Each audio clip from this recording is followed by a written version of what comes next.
Second. All right. Everybody, thank you for coming to our webinar on how to choose a rotation laboratory. Today we have two special guests, Alejandra Rosario Crespo and Marygrace Cajigan Trousdell. Let me give a quick introduction to our panelists, and then after that, we'll go on and proceed with the rest of the panel. Let's get started. Alejandra Rocio Crespo is from San Lorenzo, Puerto Rico, and she graduated from the University of Puerto Rico, Calle, with a Bachelor of Science in Biology. She's currently a PhD candidate at University of Michigan as part of the Cancer Biology program, where she studies T cell signaling in pancreatic cancer in Dr. Adam Courtney's lab. Marygrace Cajigan Trousdell is entering her second year as a PhD student at Brown University Center for Computational Molecular Biology and is a current member of Dr. Sindhurai Mani's lab at the Legorreta Cancer Center. She completed her undergraduate degree in mathematics and biology from the University of Rhode Island before spending 5 years as a bioinformatician in Dr. Camila Dos Santos' lab at Cold Spring Harbor Laboratory, focused on breast cancer genomics. Currently, she investigates the mechanisms of chemoresistance in triple-negative breast cancer and entirely aggressive subtypes associated with poor prognosis. She specializes in analyzing single-cell and spatial transcriptomic data to elucidate the tumor microenvironment's role as both a driver and consequence of oncogenic plasticity. And in case y'all don't know me, I'm Dr. Robert Fernandez. I'm the executive director of Cientifico Latino Inc. And definitely happy to be here hosting this panel session on how to choose your rotation labs. So we'll pretty much start off with having each speaker talk a little bit about their experience on how they choose rotation labs, followed by panel session questions that we've developed, and then Q&A from the audience. If you're on Zoom, you should see a part that says Q&A. That's when you can submit all of your questions. Feel free to submit your questions now. But yes, in the meantime, let's get started. So pretty much let's start off with Alejandra. Feel free to talk about your experience rotating in different labs and how that went for you. Yeah, absolutely. Thank you for having us, first of all. So my program at the University of Michigan is an umbrella program. By that means is that you're associated with a program once you start, but you can really rotate in any department that you wish. I ended up doing four rotations, each of them a little bit different, but I gained a lot from them. And my biggest advice for choosing rotations is to make a pros and cons list or like a list of priorities for you, for things that you look for in a lab. Based on your experiences, it could be in research environments or any sort of environment. If you value community, if you value what type of relationship do you want with your mentor, how frequently do you want to meet with them, how accessible they are. And I think once you identify some of those key like traits that you look for in a mentor in an environment that help you thrive as a scientist and as a person, because grad school is hard, so it's very important having a strong community and environment.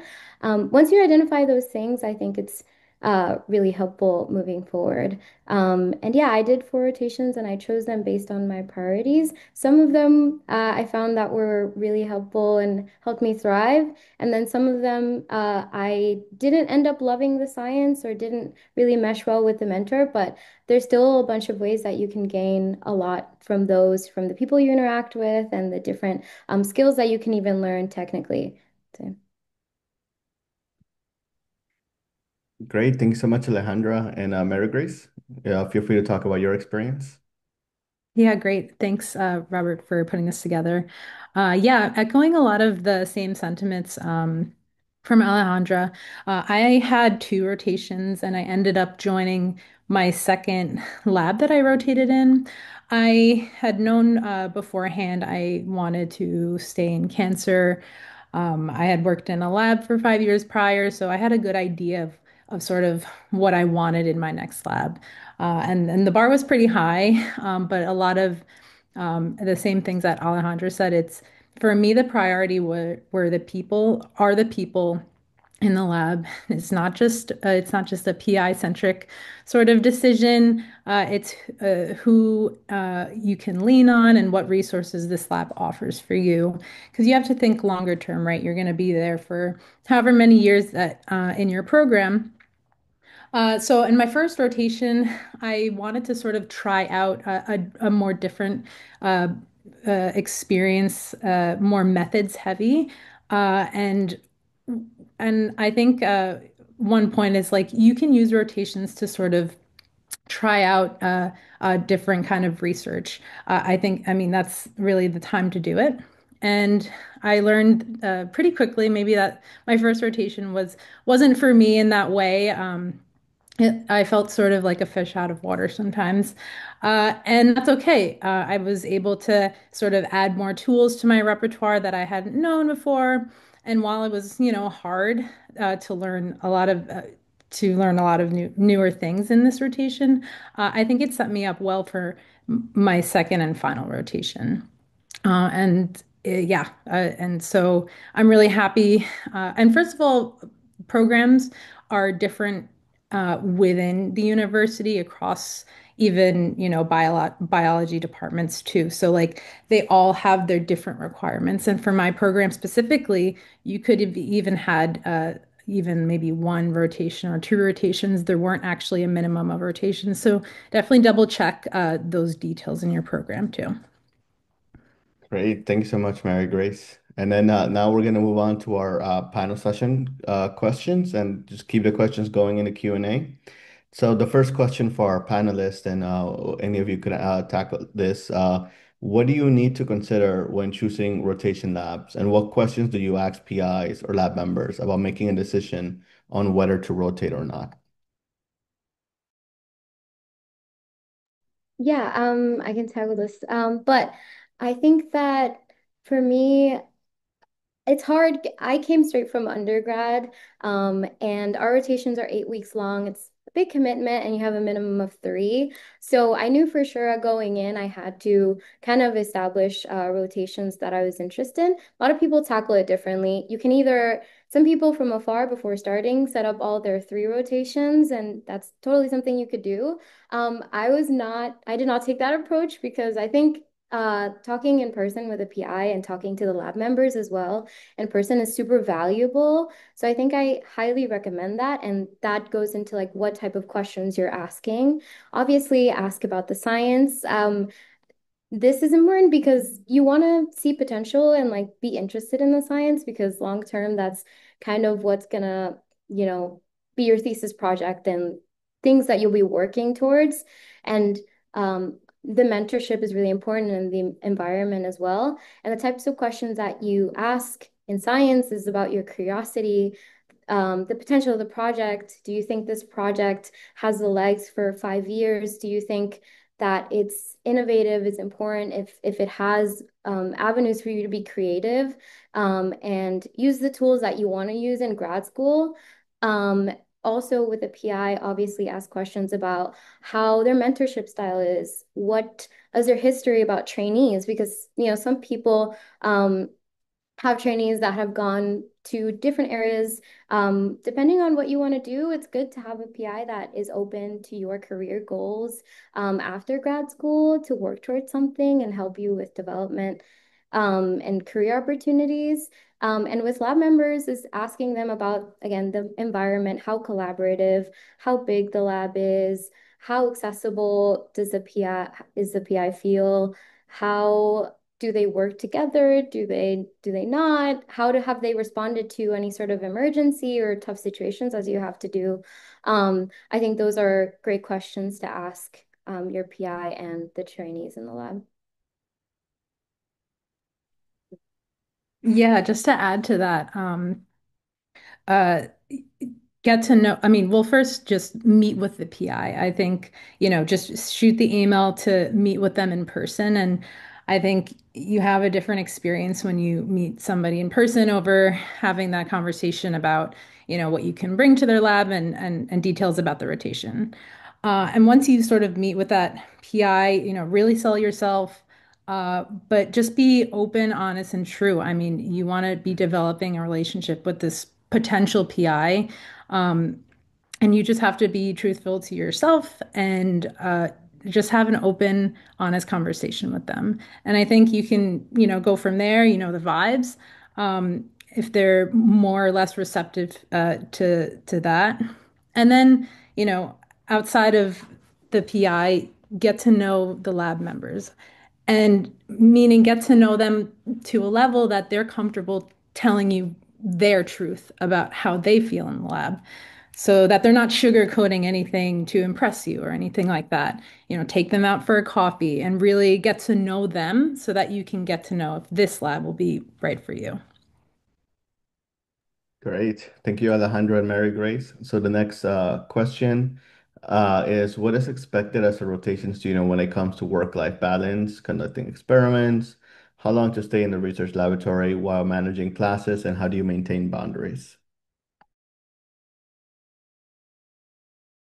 Yeah, I think that's also one of the great questions you should ask a PI straight up about a possible rotation. What sort of are the expectations and goals that you wish uh, to like achieve during your rotation? Some PIs care a lot about deliverables, so like a final rotation presentation, any sort of workup that you may want to write or practice writing, contributing to somebody else's project. I think also knowing who you're going to work with in the rotation is really important because not only is a PI going to be your mentor, but you also might have a grad student, a postdoc, a lab tech as a mentor in the lab. And I think that talking to them and being very honest about things that you want to achieve also in the rotation, right? It's a back and forth situation where the PI is getting to know you and you're getting to know them. And I think communicating with your in-lab mentor about the type of skills that you want to gain, the new techniques you want to learn, the new experiences. You could even be, if this is a new lab or a new research area for you, you can like say, oh, I want to learn how to understand the papers and this research. And that can be something that you can totally achieve during your rotation. And it's about, again, open communication, like Marygrace said. And in terms of the expectations, um, hopefully, it's communicated to you during a program that you're not really supposed to produce data as a rotation student. Um, I think that you should be very open to the experience and not pressure yourself to deliver like standout data because sometimes project fails. And I think that you can gain a lot from a project failing in a rotation. Does your PI respond? How do you guys work around that? What can you gain from it? And I've seen students that even though their project didn't work at the end of their rotation presentation, they're like, here's what we would do differently. Here's what the data I think if had it worked, this would have looked like. So I think it's about also being very optimistic and like working around those things where you can gain a lot of things. Classes during rotation, some programs don't do them at the same time, but they're pretty difficult to work around, I will say. I had a pretty tough schedule and could only be in lab sometimes 3 times a week, which, obviously communicate that early and PIs and mentors should be very open to the fact that you are taking a lot of classes and you're doing grad school for the first time and you need to have work-life balance because you are managing a lot of things like tests, homework, if you move to a different state, also figuring that out. Um, and I think setting those boundaries as you go along or early on is really important for that mentorship relationship and throughout the rotation. Yeah, to that end, you're gonna want to really sell yourself, right? But like you don't want to make exaggerated commitments. Like this was the first time I was back in a classroom after 5 years being out of it, and a lot was on my plate and sort of managing like research, which really doesn't have, a schedule week per week, was a large adjustment for me. So just communicate that with your PI. What do they expect and how you can meet that expectation? And just completing small and manageable bits of like a larger product is better than nothing. Rotations, I mean, they go by really quickly, really. Um, and make that first impression with the PI, a lasting one. You must read their papers. I mean, they're being contacted by students all the time. Like you have to stand out, you have to know their interests, their current projects, and then elaborate on on what you can bring to the table and what your unique strengths are that can complement these projects.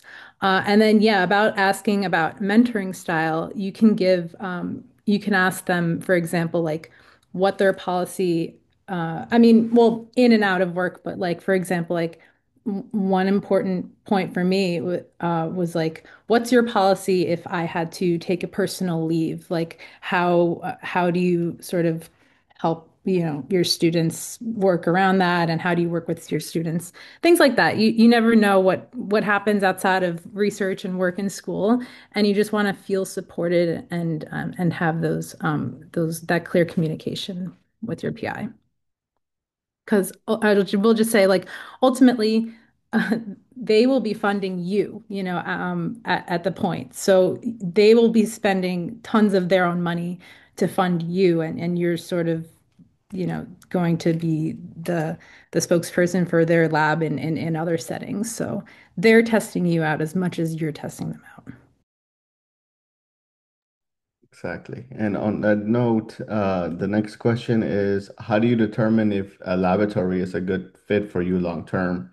What if you are not a fan of the research project you are assigned? Do you focus on the research or on the mentor?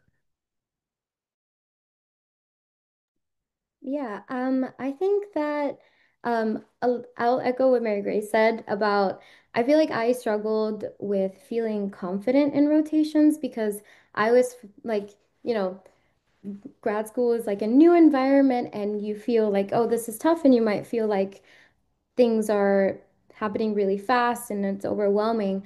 I think during a rotation is really important for you to remind yourself that, yeah, if you potentially join this lab, they will be funding you, but you will also be helping fund the lab as well. And you're going to bring stuff to the table and you're going to be actively representing the lab and be a really important part of the lab for a long time. So feel confident in power that, they also gain benefit from having a grad student and you're not it shouldn't feel like you're consistently being tested during a rotation because I feel like that's when boundaries get blurred and you I will to answer now this question, how do you know if something's not a good fit long term? I'll talk about one of my experiences in my rotation where it wasn't as positive because I feel like I always felt like I was being tested and a lot of the students in the lab also felt that way that had already joined and they had a culture where they stayed for way too long in the lab, like till 8 p.m. They worked every weekend and they really were just pushing themselves a lot to meet the expectations or maybe even undefined expectations that the PI had for them. And I noticed that, and that's something I had never experienced before. So that definitely determined how I was choosing and looking for the next rotation. So you keep learning every rotation as well. But I think identifying those environments and traits that aren't conducive to you being productive or feeling like yourself in the lab or feeling like you're really learning and growing, I feel like it's not only just a gut instinct of like, I don't mesh well with the PI, the environment, it's also things you can visibly see in other people or that you might be experiencing, and how to make the most out of that experience. From that experience, I learned a bunch of new techniques of like microscopy that I had never worked in, which was really valuable. And now I'm using it in the lab I chose. I met great people that have moved on from the lab and now are in different positions in medical school or in businesses. So I think also growing your network in that way and like making friends if you're rotating with other people, also a great opportunity. And even though that lab wasn't for me, I still maintain a relationship with the PI, and he has been supportive of my journey throughout this year and could be potentially in my committee or something. Like you won't lose that rotation. Don't feel like you're running out of time or that your timeline is messed up. One big thing about grad school is that there is no set timeline and you shouldn't really compare your timeline to other people's. So that's what I would say about um, choosing a rotation and making the best out of maybe not best one. Yeah, and I guess to when you're thinking about if you have really no idea, I mean, you can go into grad school still having no idea what you want to do. I mean, this is the beauty of rotations, right? You're kind of trying on these experiences and these research projects. And, it's important to consider if it's a younger lab that you're joining, if you want to join a younger lab rather, or an older lab, right? So are you the first or second PhD student that they've ever had? Like that could mean a lot of things, like good and bad, right? Like the PI is still trying to prove themselves. So, they're gonna make you work maybe harder along with them until they become more established. Maybe that means there are less people that you can go to, but there are, of course, a lot of pros to that too. Uh, in an older lab, there are pros and cons, right? You may have senior grad students, you may have postdocs even, and those people just have years of experience, but maybe the PI is way more distant and you see them less. So there's a lot of things that you need to sort of look inward rather and see like what you want because it's less that like finding a lab, this perfect lab for our long term. It's more about how resilient you can make yourself feel and be flexible. Like for an example, this lab that I'm in now, I thought it was funny. Like a lot of lab schedules changed like right after I joined, like 180. I think like now we meet X times a week and X times a month on different things, like changed so much. And I couldn't see that coming. You're gonna be there for a few years. You're not gonna see a lot of things coming. You can't predict the future, right? But it's up to you just being comfortable in what you're capable of doing and just building that network around you. If you're not gelling with the people in the lab, then let it be the people in your program, in your cohort. Lean on them. Lean on admins, the friends that you make in the bar. Like just find support anywhere you look. Here and in this wonderful um, uh, group. So that's my advice there. Great. Thank you so much, Alejandra and Marygrace. On that note, you've both touched upon this a little bit, but just to further expand, when choosing a rotation, can you use it as an opportunity to explore new fields or learn new research methods that can help you or your long-term goals? If so, feel free to share your experience if you encounter this. Yeah, I think Marygrace touched on this too. It's a great opportunity to test out a new field that you're interested in that you've never had the opportunity to. If not now, then when. I think it's a great chance. I personally wouldn't choose a rotation solely based on a technique that I want to learn.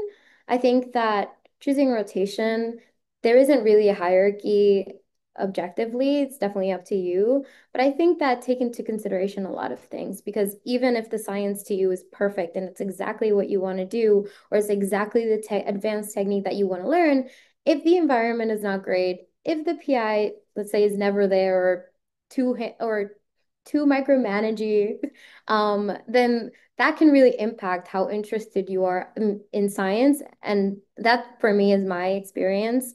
I think that um, choosing a rotation based on more than just a technique is better. And from my experience, I knew that I wanted to be in cancer biology. I didn't know what subtopic of cancer biology because it's so broad. You can do so much with it. So I tried out cancer genetics. I tried out cancer and radiation and chemotherapy. And then I ended up in immunotherapy lab. I think that those working on those projects ultimately really helps you decide what kind of aspects of a project you lean towards and what type of science you want to do.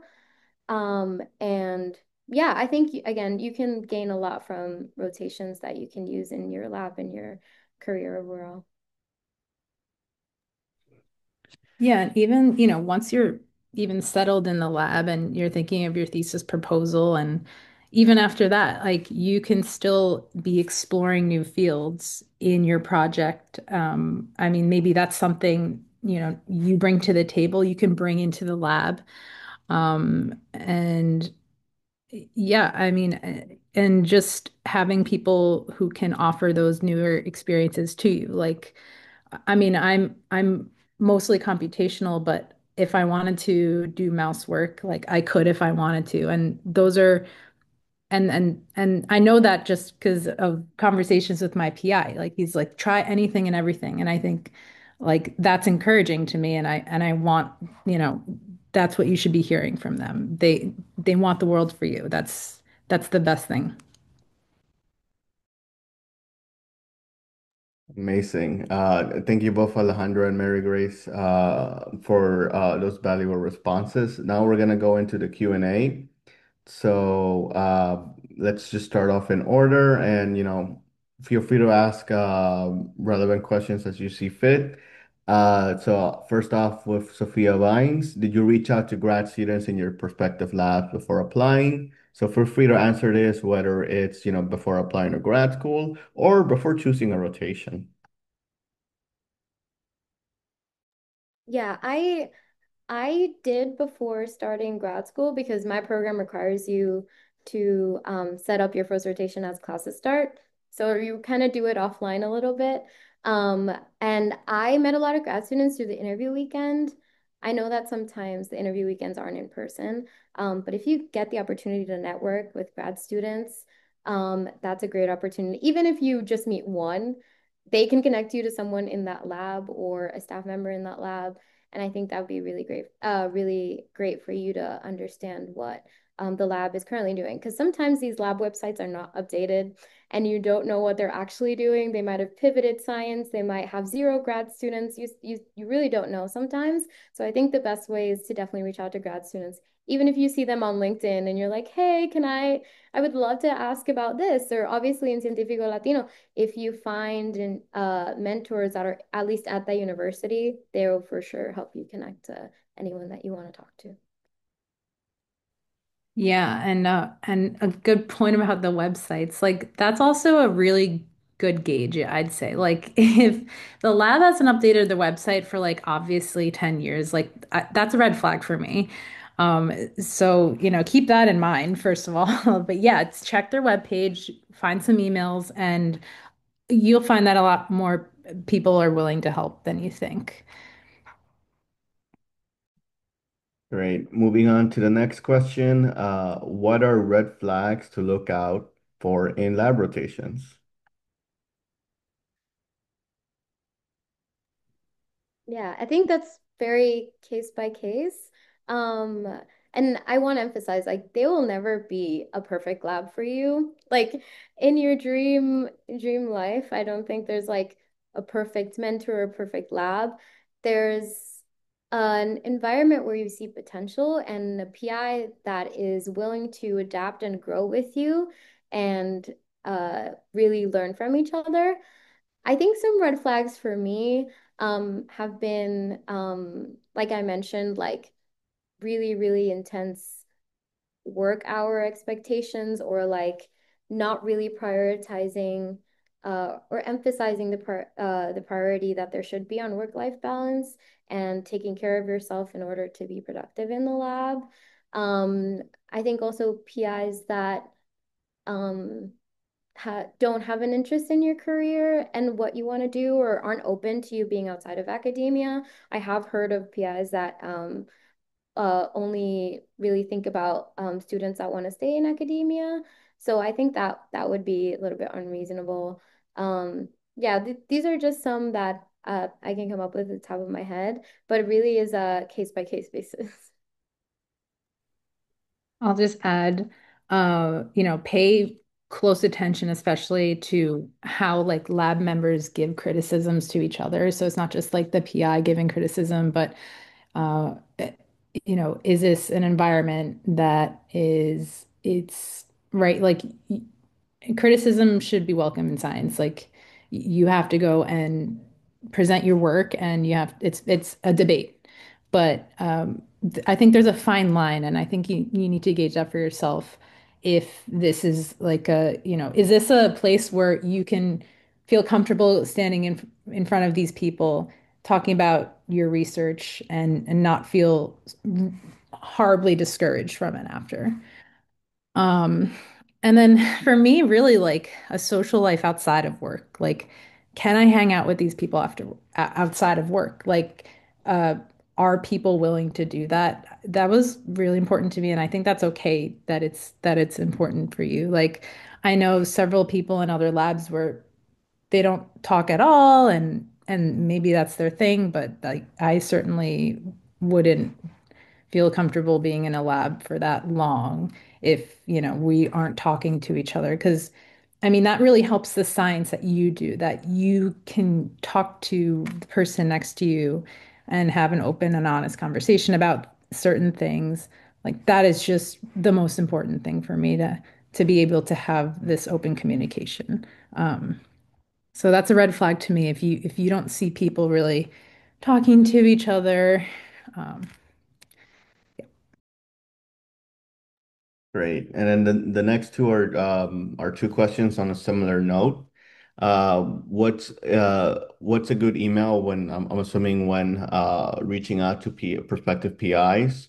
Should I read their papers and ask questions in their email to impress them? And how do I ask for a call or meeting with them? Is it easier to reach out to lab members instead of the PI directly so they would reply? I can start with this one. I've found in my experience just like the shortest email possible. Like, do not use this first email to discuss like XYZ in length. Just like, hi, very interested in your lab. Maybe another sentence describing like why, and then like offer them a time. Like, will this work for you? Whatever. Keep it short. Yeah, agreed. Keep it short. They get a million emails a day. I think the way I structured them, it was sometimes I talked to the students before meeting with the PI, and that would give me a lot of information if I wanted to reach out or not. Definitely up to you if you want to do that before or after. But I always was like, "Hi, my name is I'm an incoming student or I'm a grad student. I'm interested in rotating in your lab. I met or I saw your grad student present at seminar or something like that." Something to like connect as to how you found out about the lab or something that could catch their attention. And then you could be like, I'm interested in this. I have experience in like cancer metabolism, therefore I'm really interested in your work. Would you like to meet like next week? I'm open to Zoom or in person. And that's it. Sometimes I would, put my resume on there. Sometimes they look at it, sometimes they don't. Really up to you. But yeah, agreed with Marygrace. Great. The next question, I think it is probably is more focused on applying to grad school, whether it's direct and mid programs. If my school doesn't have rotations, can I make it for myself? What's a professional way to do this?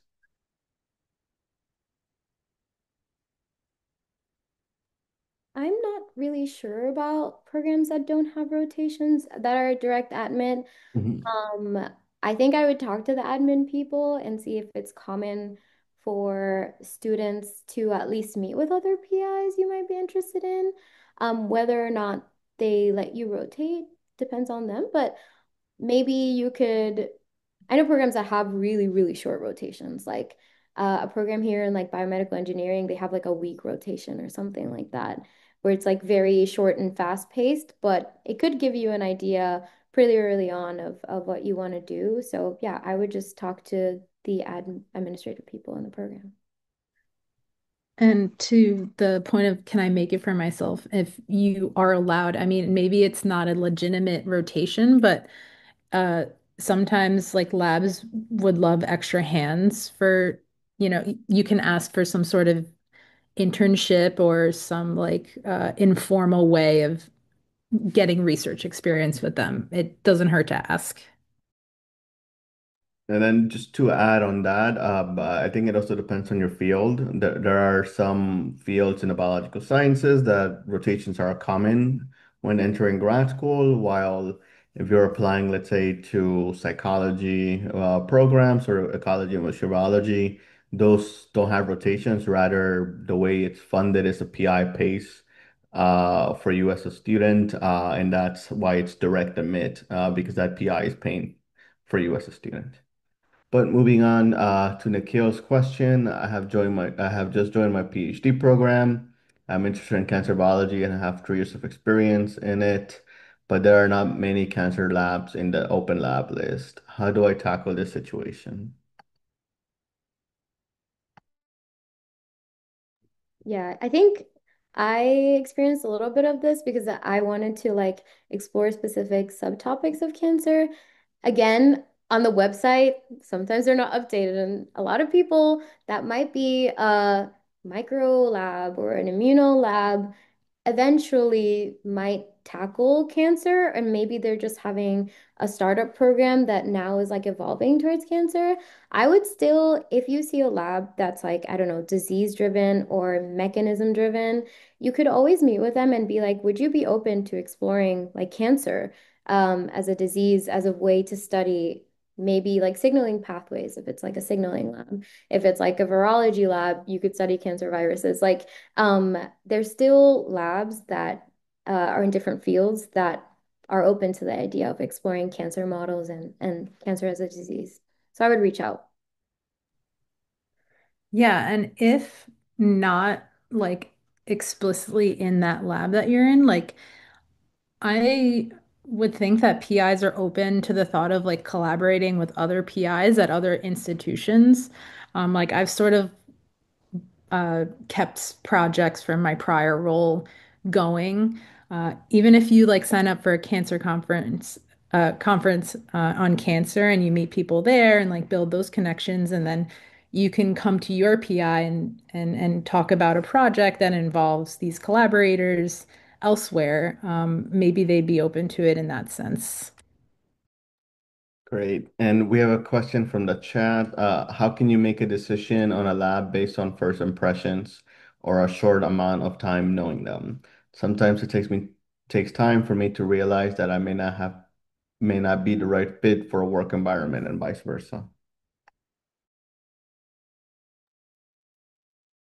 I like simply like who comes up to you in the first like hour of you being in a room with these people. Like if no one comes up to me and no one's interested in getting to know me, like that already tells me something.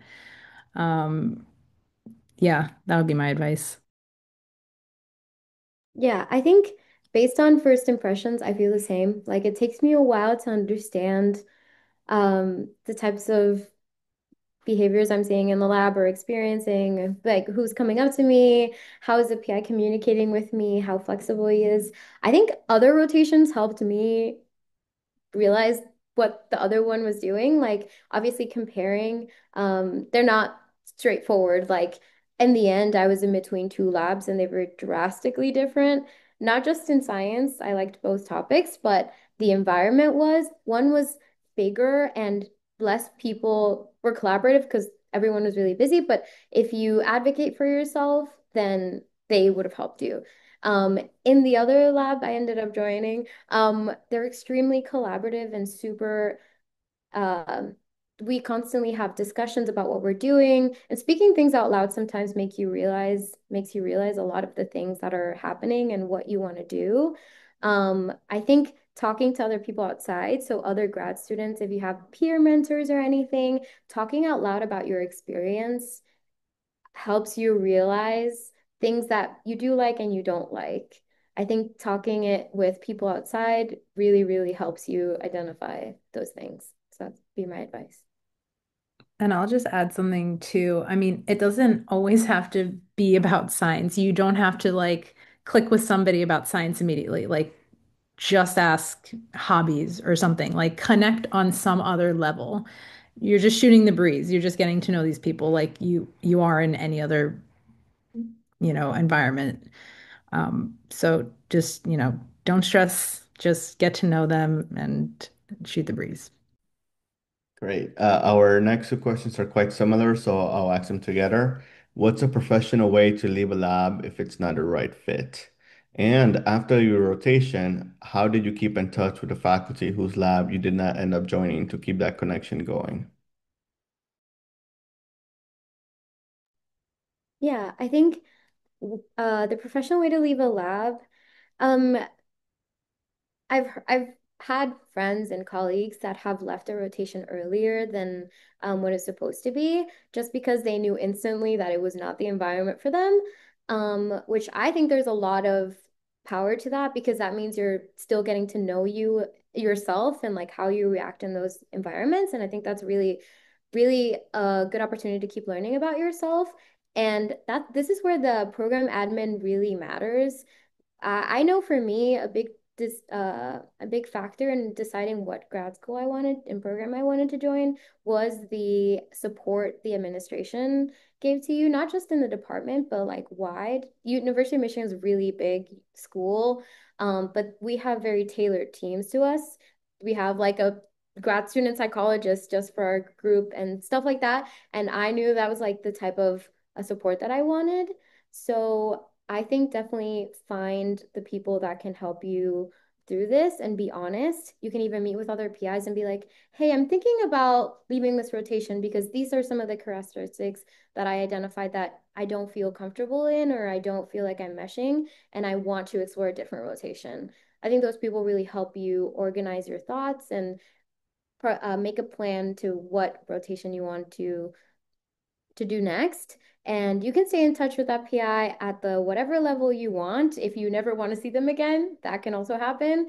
But if you want to stay in touch, I think emailing them updates about how your career is going, inviting them to a seminar, being like, hey, this type of work I'm doing, if you want to like catch up, this I'll be presenting at this time. I'm doing this poster, any sort of networking opportunity to catch up with them.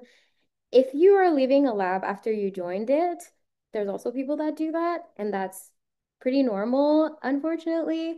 It could be because of, I don't know, funding reasons or just something happened between your PI and you just don't want to continue. Also, a lot of people rely on other PIs and your support network to move forward, and there are professional ways to do that. I would say open communication and again, getting the support you need to progress forward. And I know people that left labs after a year and rotated again and then found the lab that they're for sure really happy in. So it happens and it's part of the process. To the part of the question about like keeping in touch with the faculty. Um, I like going in, I wanted in my control in as far as what I had in my control, like that my first rotation or first few rotations would like sort of build on each other in that sense.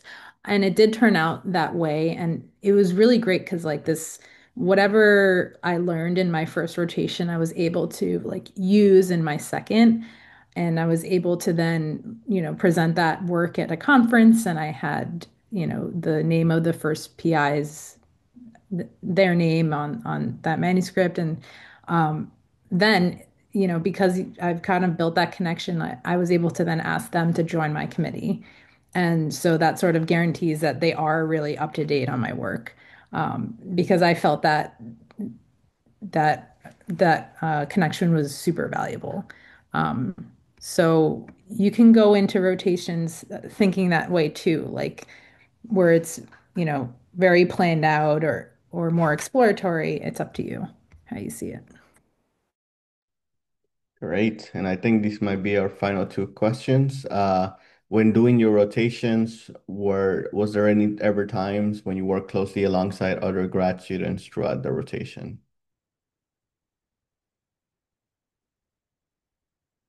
Yeah, for me, my first rotation, I worked actually, for most of my rotations, I worked with a grad student in different stages of their career and grad school journey. And I think that's really valuable because you can see how they're going through the motions of what you'll eventually go through and how your PI is reacting to those things.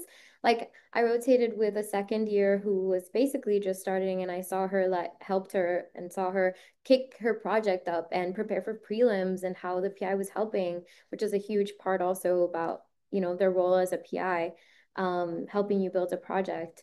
And I also worked with like students who are fifth years and they were starting to write their papers and thinking about what job they want, or if they want to do a postdoc, if they want to go to industry, and really seeing how the PI handles that.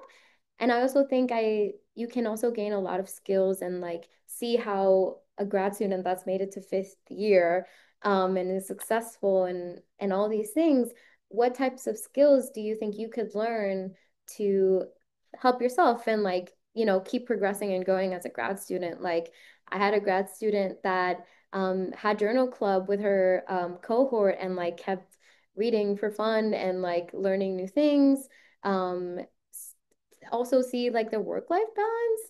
They're there's grad students that are really good at setting boundaries, and I personally learned a lot from them about, yeah, I'm taking a vacation. I talked to the PI, I'll be gone for a week because I've been working really hard and I need this and I'm feeling this way. And I communicated that and I'm doing that. So there's a lot to gain and learn from grad students in your rotations. Yeah, I mean, you guys are sort of like all in it together, right? And like I found it really great in my lab that there were grad students from three different programs, like at Brown in the biomed. So I was coming from the computational program.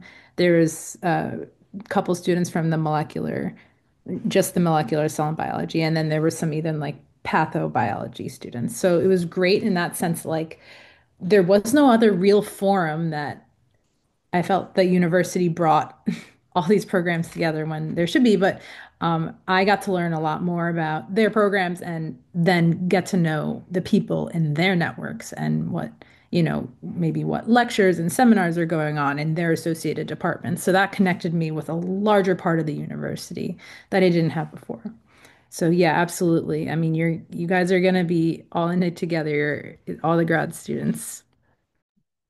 And then for our final question, how did you prepare before starting your rotations? And feel free to elaborate whether it was your initial one or ones that came after you had experience with that initial one.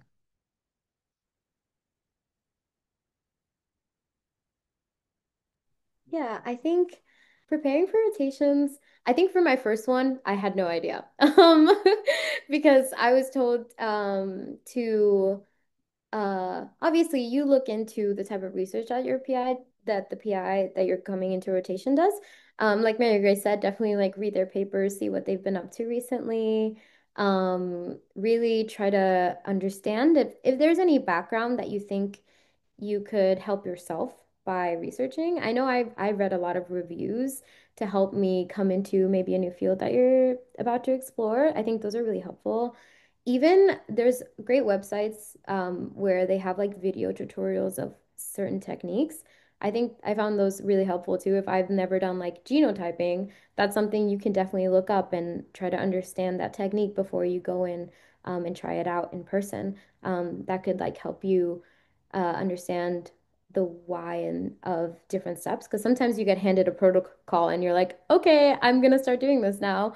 And I think understanding what you're doing is really important. I think those are the ways that I prepped. And I think as I went on, I kept learning about what to do for the next one. Reading papers in the meeting with a PI, asking questions, really just bringing your curiosity and honesty about, hey, I've never worked in this field before. What sort of papers do you recommend I read? What sort of people do you recommend I talk to? Sometimes they even recommended classes to take, which could be helpful if you're interested in that field and joining a lab, that can also really help you throughout your journey. And like I said, prelims if you have them like on topic, for example. Yeah, I maybe like after that first meeting where you meet them and they accept you for a rotation, like very clearly outline the meeting schedule. Um, you know, Maybe to start, you should push for something more frequent and see if they're comfortable with that. Some people I mean, some PIs are just more distant, and that's how it is, but like push for that. Um, and then come prepared with just your thought flow of, what was discussed at the prior meeting, what you've done in that time since you've met, and then any questions that you have that you want to clear up with them. And like, it's okay that you go to these meetings, not having new data. Like you can just use them to outline and and highlight like where you're missing the point or what you need to understand and better for the next meeting. So like have at every meeting sort of reference what you talked about before and then what should be done the next time we meet. Make that very clear. And then I always love to ask, like, right off the bat, like, oh, what are some good textbooks or resources that you recommend that I could read up on? Other than the papers, but like, what do they turn to for, getting an idea of their research? So something I just noticed we haven't touched upon yet was, feel free to discuss how you were given rotation projects. Is this something that you came up with, or is it something you're assigned? But on that note, feel free to also talk about your experience rotating in small versus large labs or new PIs versus established PIs.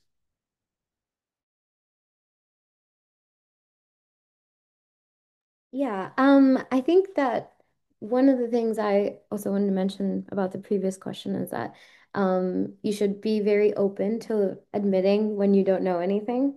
I've heard stories about mentors in rotations where sometimes students come in and they're like, "Oh, I know that technique. I know that technique. I know this field very well." And then, sometimes they're harsh reality because not the science is about failing most of the time. So I think again, being open to that. And in terms of a rotation project, my experience has been that depending on what in-lab mentor you get, sometimes it branches off their project and you kind of go alongside them or help them replicate new things or at least start off learning the techniques by replicating their experiments and then you sort of like depending on if you find any data or if you're interested in trying out anything then depending how flexible that PI is they'll let you kind of branch off and like do your own little project. It's a very collaborative thing with your in-person like in-lab mentor and your PI. If that's the same person then this is kind of similar experience. And yeah, that's kind of how I navigated the rotation projects. Yeah. Yeah, my first rotation was definitely rocky to start.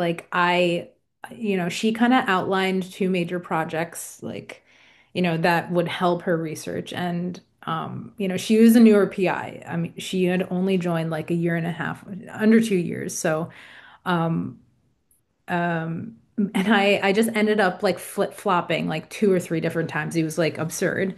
And that was okay. It definitely settled, but because I knew for one project, I was like, I'm aware of like how short these rotations are, and like I just know I'm not going to get there. This is maybe too far reaching for me right now.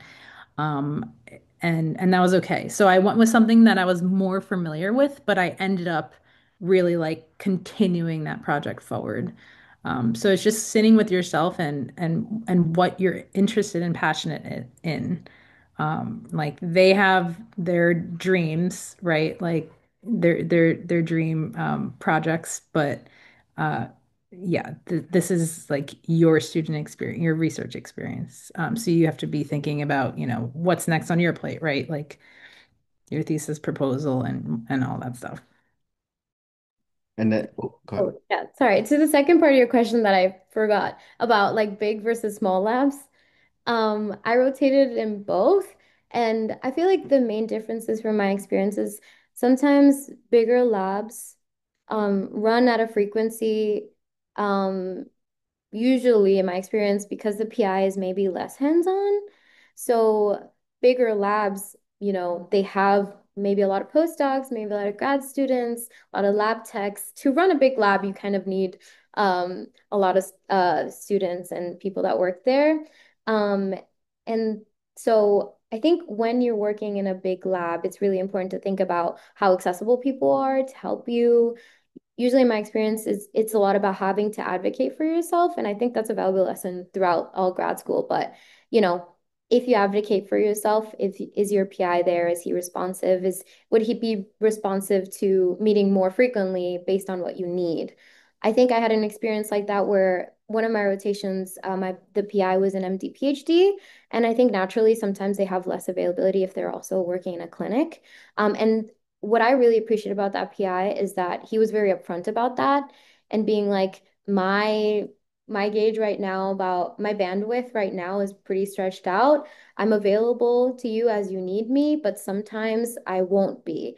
Are you okay with that? And if you join the lab, that's kind of what the frequency of our meetings would be. And he's the type of PI where I wasn't like, oh, one of my bands for my Western blot didn't work. Sometimes it was more about big project things, and it was mentors in the lab where I was like, this loading control didn't work. What do you think? So sometimes it was like about more big picture ideas with the PI versus smaller issues in within the lab. And sometimes that's the structure. The lab I joined is smaller, and I found that the PI is more in tune sometimes with what you're doing. Um, he knows every experiment I'm doing because I need to talk to him about it and be like, this is what I did, this is what I did, this didn't work. I don't know why. What do you think? Sometimes if you want a PI that you feel comfortable updating all the time if you want to, if that's your style. Then sometimes in smaller labs that can be the case. Um, if you have less staff, sometimes that can be a good thing or a bad thing. I don't know, up to you. And like Marygrace said, sometimes smaller PIs are really, really working towards establishing their lab, whether that is, publishing papers or getting grants and anything like that. So, you know, up to the case of the workload might be heavier, or like you might have more responsibilities in terms of like helping them with a grant more consistently or stuff like that. So definitely up to your discretion about smaller or big lab. Great. With that, I want to be conscious of everyone's time. So let's give some final comments to the audience who either may be starting off grad school very shortly or may and do so in the year. Any final words from you, Alejandra and Mary Grace?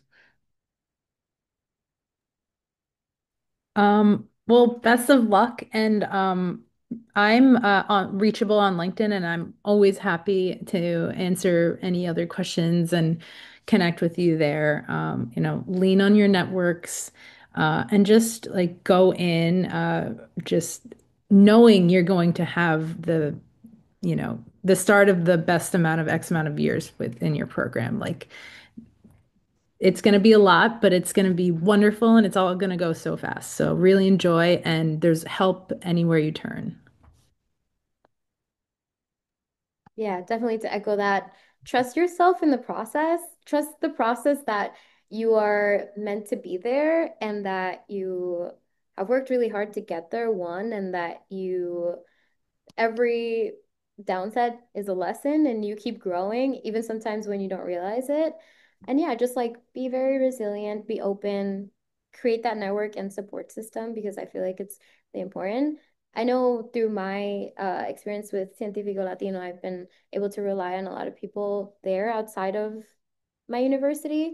It's been really valuable to like share that and keep growing. So definitely keep going. You've got this.